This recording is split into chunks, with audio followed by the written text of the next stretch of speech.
This is Super Yacht News with E. Sisman. Hi, welcome back to the channel.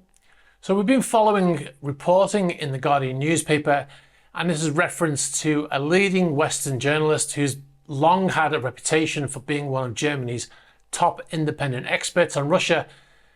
Stories come out that he's received 600,000 euros in payments. The payments, which were undisclosed, came from companies linked to a Russian businessman and superyacht owner close to Vladimir Putin, linked files have revealed.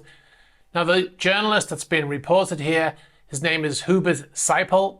He's an award-winning filmmaker and author, and it turns out he was paid money in installments, which documents suggest was to support his work on 2 books he wrote to chart Putin's rise to power and offer portrayals described by many as sympathetic to the Russian president.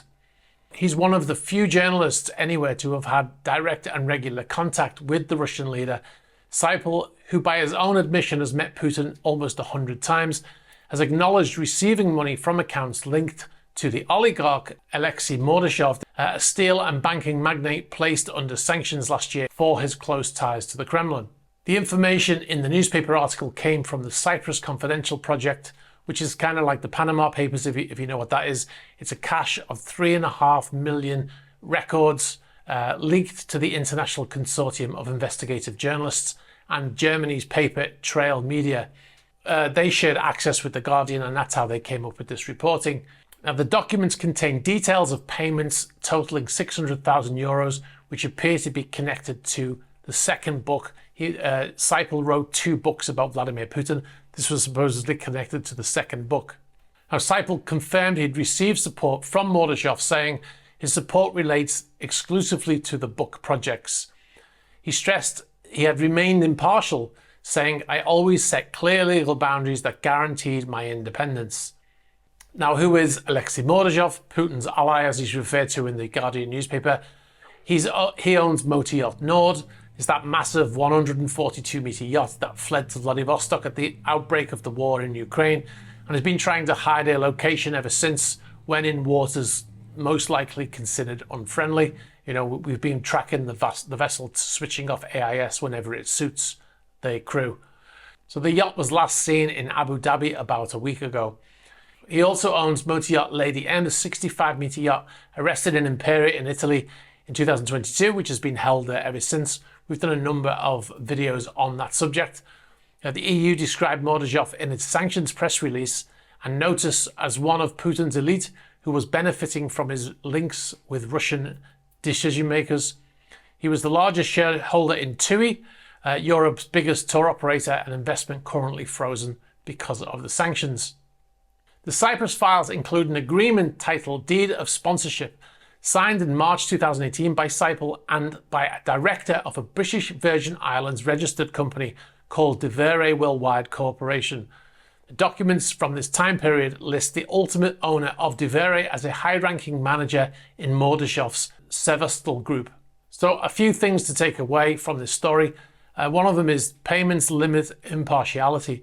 Anyone claiming to be independent whilst receiving payments from the person they are writing about or people close to the person they're writing about is most likely to be compromised, even if they don't believe they are themselves.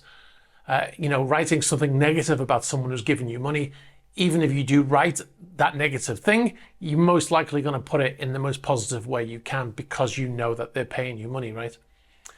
Another thing that's important to take from this is the hidden ownership aspect of that story. We often talk about yachts that are owned by these companies, often registered in the British Virgin Islands, as in this case, and where they very often, the yacht owner will say that they don't own the vessel.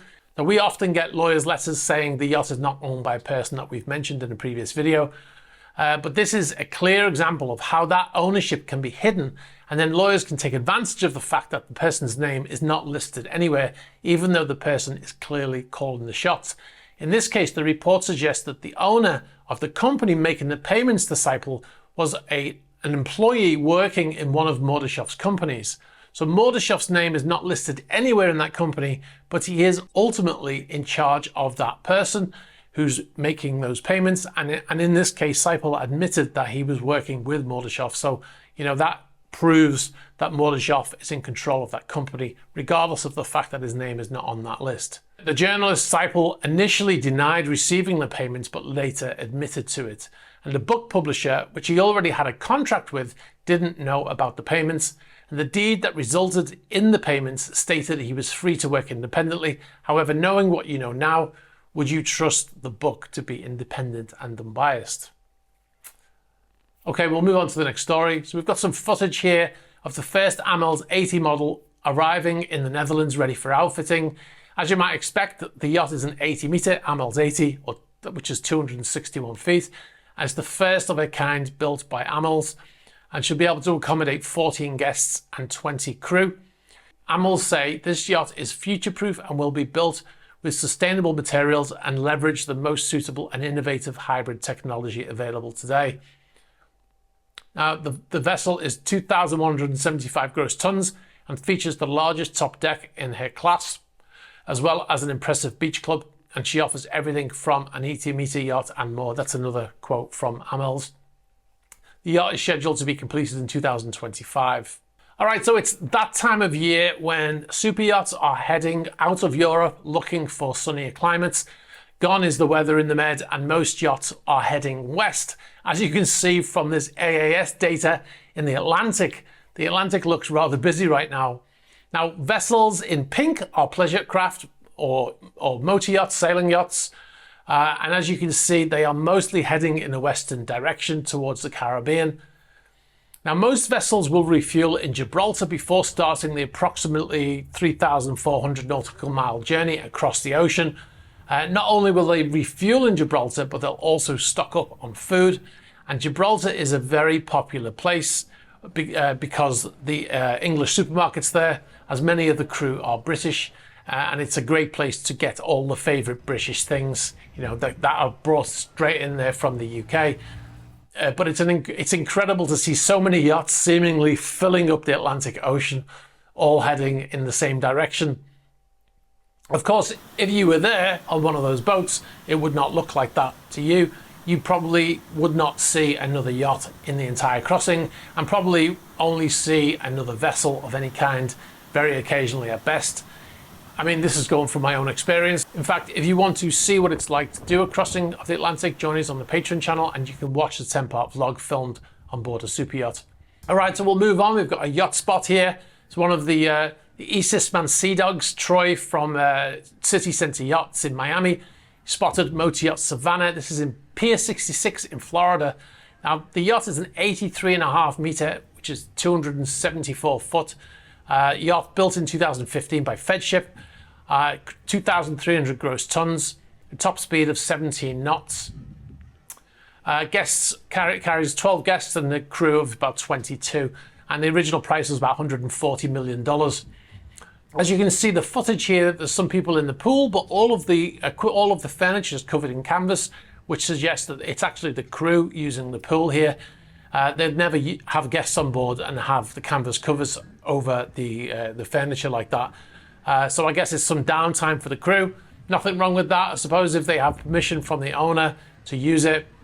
The owner of Savannah died last year in 2022. The yacht was at the Monaco Yacht Show for sale, being put up for sale by the family. And we believe the yacht is still currently for sale. It's listed on the Wyco website, and it's saying that you can contact them for a price. And in fact, where this boat is docked, Pier 66 is actually owned by Joe Lewis, the owner of Motor Yacht Aviva. He apparently purchased the property as he wanted to control access to the berths, so he could dock his yacht whenever he wanted to. All right, just FYI, we've got a new email address for YotSpot submissions. I'll put it in the ticker here. It's YotSpot, YOTSPOT @esysman.co.uk. We get so many of them, it just makes it easier for us to be able to filter them into a folder, so they just inundate our inboxes. So if you can send future stuff via WeTransfer.com to YotSpot @esysman.co.uk, that would be great. What I'm going to be doing in this series of vlogs is recording the journey across the Atlantic. Now, as mentioned, if you want to see the 10-part vlog filmed on board a yacht I was on crossing the Atlantic and beyond, sign up to patreon.com/esysman. You'll find behind the scenes videos and extras not published on YouTube, including behind the scenes videos from our recent trip to Italy, Monaco and France. We also recently made a video showing how we make the Super Yacht News videos, as well as the patron chat series and the patron only Q&A series. And our latest Q&A is live on the Patreon channel right now. That's Q&A 3. You'll get early access to YouTube features, advert free even. If you've got any information about any of the stories or any other stories, please be sure to get in touch. You can get us in the address, in the ticker below. You can get us on the About page of the YouTube channel, on Instagram, on Facebook Messenger, on Twitter, and on Threema. Be sure to like this video, very important for the algorithm. Hit the subscribe button, hit the bell for future notifications. All right, guys, thanks for watching. I'll catch up with you soon. Bye-bye.